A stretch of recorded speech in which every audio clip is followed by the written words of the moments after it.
بسم اللہ الرحمن الرحیم۔ جمعۃ المبارک کے مسنون اعمال۔ اللہ تعالیٰ نے جمعۃ المبارک کے دن کو باقی دنوں کا سردار بنایا ہے۔ اس نام کی مستقل ایک سورت مبارکہ اللہ تعالیٰ نے قرآن کریم میں نازل فرمائی۔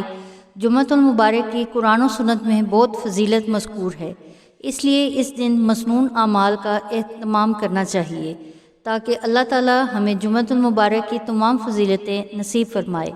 مسنون اعمال یہ ہیں: غسل کرنا۔ حضرت عبداللہ بن عمر رضی اللہ تعالیٰ عنہ سے روایت ہے کہ رسول اللہ صلی اللہ علیہ وسلم نے فرمایا، جس شخص کو جمعہ کا دن نصیب ہو جائے وہ غسل کرے۔ مسواک کرنا۔ حضرت ابو سعید رضی اللہ تعالیٰ عنہ سے روایت ہے کہ رسول اللہ صلی اللہ علیہ وسلم نے فرمایا، جمعہ والے دن مسواک کرنا چاہیے۔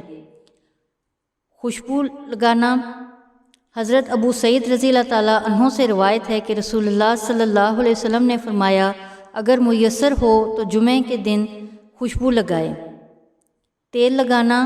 حضرت سلمان فارسی رضی اللہ تعالیٰ عنہ سے روایت ہے کہ رسول اللہ صلی اللہ علیہ وسلم نے فرمایا، جمعہ والے دن تیل لگائے۔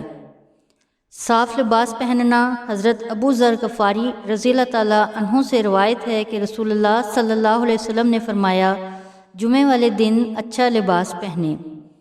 جمعہ کے دن نماز فجر کی مسنون تلاوت۔ حضرت ابو ہریرہ رضی اللہ تعالیٰ عنہ سے روایت ہے کہ نبی کریم صلی اللہ علیہ وسلم جمعہ والے دن نماز فجر کی پہلی رکعت میں سورۃ علم تنزیل سجدہ اور دوسری رکعت میں حل آتی الانسان یعنی سورۃ دہر پڑھا کرتے تھے۔ نوٹ: سورۃ علم تنزیل السجدہ 21ویں پارے میں جبکہ سورۃ دہر 29ویں پارے میں موجود ہے۔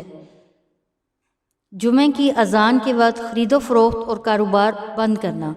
حضرت عبداللہ بن عباس رضی اللہ تعالیٰ عنہ فرماتے ہیں کہ اس وقت یعنی اذان جمعہ کے وقت خرید و فروخت حرام ہو جاتی ہے۔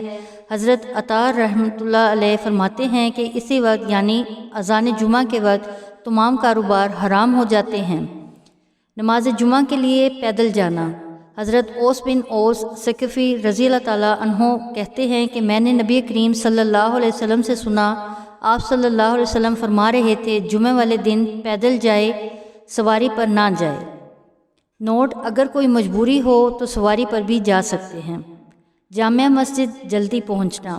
حضرت اوس بن اوس ثقفی رضی اللہ تعالیٰ عنہ کہتے ہیں کہ میں نے نبی کریم صلی اللہ علیہ وسلم سے سنا، آپ صلی اللہ علیہ وسلم فرما رہے تھے، جمعہ والے دن جامع مسجد کی طرف جلدی جائے۔ امام کے قریب بیٹھنا۔ حضرت اوس بن اوس ثقفی رضی اللہ تعالیٰ عنہ کہتے ہیں کہ میں نے نبی کریم صلی اللہ علیہ وسلم سے سنا، آپ صلی اللہ علیہ وسلم فرما رہے تھے، جمعہ والے دن جامع مسجد پہنچ کر امام کے قریب ہو کر بیٹھے۔ خطبہ جمعہ کو خاموشی سے سننا اور چپ رہنا۔ حضرت سلمان رضی اللہ تعالیٰ عنہ نبی کریم صلی اللہ علیہ وسلم سے روایت کرتے ہیں کہ جب امام بیان کرے یا خطبہ دے تو سننے والا چپ رہے۔ حضرت اوس بن اوس رضی اللہ تعالیٰ عنہ سے روایت ہے کہ نبی کریم صلی اللہ علیہ وسلم نے فرمایا، جمعہ والے دن جامع مسجد پہنچ کر امام کے قریب ہو کر بیٹھے اور خوب خاموشی سے سنیں اور مکمل چپ رہے۔